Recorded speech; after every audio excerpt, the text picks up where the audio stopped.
Ya, terima kasih Anda masih bersama kami di Lobi Belajar Lebih Memahami, dan masih kita membahas tema generasi menunduk akibat nomofobia. Nah, kalau kita melihat juga fenomena nomofobia ini, selain kondisi masyarakat kita yang sering kali mengakses apapun media sosial yang ada di smartphone-nya, ada perilaku juga di masyarakat kita mungkin sering melihat ya di jalan raya gitu, ketika melihat ada pengendara baik itu motor atau mobil yang masih asik dengan handphonenya ketika berkendara semacam itu. Sebenarnya kalau melihat ini apa yang salah sebenarnya, Bu? Apa masyarakat memang dengan adanya pasal yang mengatur penggunaan handphone dilarang untuk berkendara, padahal sudah ada pasalnya tapi masih melanggar? Sebenarnya bagaimana cara menyadarkan masyarakat kita untuk sudahlah stop menggunakan handphone ketika berkendara? Itu baiknya seperti apa, Bu? Yang harus sosialisasi yang harus kita berikan? Iya, sulit juga ya, karena itu kembali tadi saya sampaikan kembali ke kebutuhan. Kadang kan mereka juga mungkin ada pesan dari teman ketika itu juga dibutuhkan, kan seperti itu. Akhirnya dia mau nggak mau buka. Nah, kalau buka sebaiknya minggir dulu kan. Berhenti gitu, dulu lah berhenti ya baiknya. dulu, itu. Karena selain membahayakan dirinya sendiri, membahayakan orang lain juga kan begitu ya. Oke. Adel dan Fatih termasuk orang yang seperti itu nggak kalau berkendara? Enggak. Jujur? Ya mungkin memanfaatkan susah soalnya mau gimana. Iya. Kan harus lihat, nggak bisa kalau. Tapi ketika melihat fenomena seperti itu, ada mungkin di jalan sempat apa reaksi kalian ketika melihat ada kayak gitu? Istighfar maksimal itu. Gimana Ya, lagi kalau diingetin nanti? Diingetin kan. Iya. Nanti orangnya marah. Ini pesan penting, Mbak. Tapi teman ada yang kayak gitu nggak? Banyak. Diingetin nggak sama kalian? Nggak ada. Atau nggak, dalam hati aja gitu? Dalam hati. Oke. Bu, kalau melihat ini nomofobia ini kan bukan satu gejala psikologis ya. Tapi kira-kira dari sudut pandang psikologi, apa yang sebaiknya dilakukan supaya kecenderungan nomofobia ini tidak semakin berat di alam seseorang?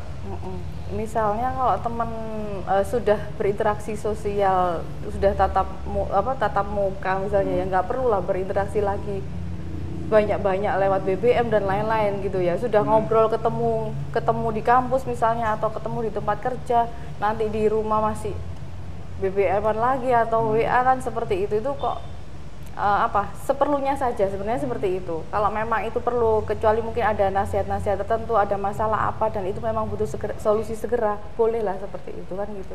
Oke, berarti yang tahu batasannya adalah sang pengguna itu sendiri, bagaimana begitu dia ya? memanfaatkan secara positif dari media itu. Kalau sampai akhirnya mau tidur aja handphone masih ditaruh di samping kepala begitu, ketika ada bunyi sedikit langsung, wah ini jangan-jangan dari Instagram ada notifikasi masuk.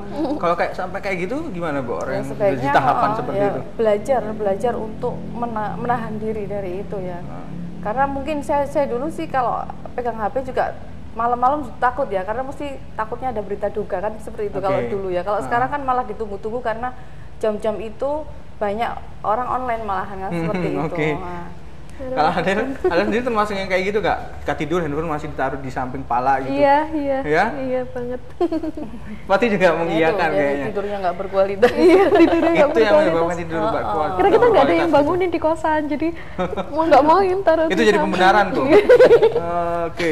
Kalau pernah nggak ngalamin gadget yang kalian punya tiba-tiba entah itu baterainya rusak atau apa, drop gitu, sehingga tidak bisa berinteraksi menggunakan smartphone gitu? Pernah nggak ngalamin kondisi kayak gitu? Fatih juga? Rasanya seperti apa kalau misalkan nggak ada handphone kayak gitu? Bingung? Nggak tahu mesti ngapain gitu? Ngapain terus hidup hambar aja rasanya. Iya. Mau ngajak orang ngomong itu juga yang diajak ngomong lagi ginian, jadi paling bisa bertahan berapa lama dengan kondisi yang kayak gitu? Bisa menahan diri untuk gitu, nggak pegang handphone? Kalau ada yang diajak ngomong bisa 1 jam. Bisa terhibur lah ya. Bisa terhibur, tapi kalau nggak ada 1 jam berikutnya ngomong, udah galau lagi kayaknya pegang handphone. Iya. Oke, kalau Bu Nur Habibah tadi Anda menyatakan bahwa yang tahu kebutuhan kita adalah sang pengguna sendiri, sehingga baik dan tidaknya pemakaian handphone itu adalah tergantung dari pemakainya ya. Iya. Kalau pesan yang Anda ingin sampaikan mungkin kepada pemirsa di rumah yang saat ini masih awal-awal nih, awal-awal. Kecenderungannya nomofobia masih awal-awal supaya biar nggak ngerem lebih gitu. parah. Lebih parah sampai kayak ada mungkin Fatih juga sampai lebih tidur gini, kalau aja. saya menyarankan sebaiknya dinikmatilah kehidupan nyata yang ada, itu artinya berinteraksi dengan orang-orang di lingkungan sosial yang setiap hari berinteraksi dengan kita, misalnya dengan tetangga, dengan teman kerja atau teman di kampus misalnya, itu lebih banyak berinteraksi secara nyata aja gitu ya. Terus menggunakan waktu selain untuk tadi ya gadget kan untuk kebutuhan yang tertentu gitu ya, yang menurut kita memang sangat urgent, itu boleh. Kemudian waktu yang kosong lainnya nikmatilah untuk benar-benar yang lebih bermanfaat lagi seperti itu. Misalnya selama ini lama nggak refreshing keluar kota misalnya, coba aja menikmati pemandangan yang menyenangkan seperti itu dengan meninggalkan semua itu, coba dinikmati, itu lebih nikmat lagi sepertinya begitu. Oke, baik. Kalau dari Adel dan Fatih terakhir, pesan yang bisa kalian sampaikan dari hasil penelitian yang sudah kalian lakukan sendiri, apa yang bisa disampaikan untuk teman-teman di rumah? Lebih banyak interaksi dengan itu ya, hampir sama, lebih banyak interaksi dengan orang secara langsung, nggak usah lewat kayak gini. Lewat kayak gini itu apa, Del? Nggak usah lewat handphone, langsung ketemu orangnya langsung. Itu lebih puas. Berinteraksi langsung tuh lebih puas ketimbang ekspresi. Meningkatkan kualitas pertemanan gitu ya, nggak cuma di dunia maya aja. Fatih, ada yang ingin ditambahkan?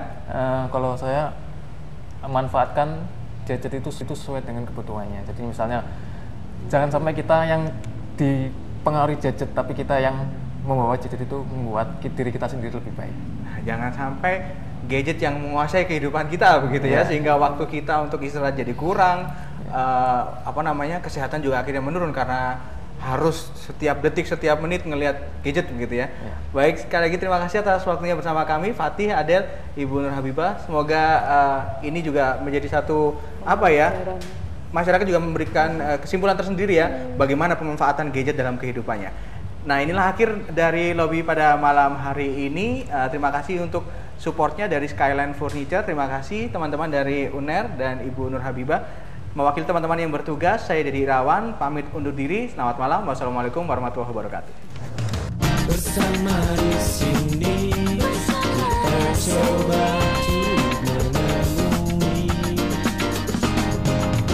Bersama di sini kita cari satu solusi.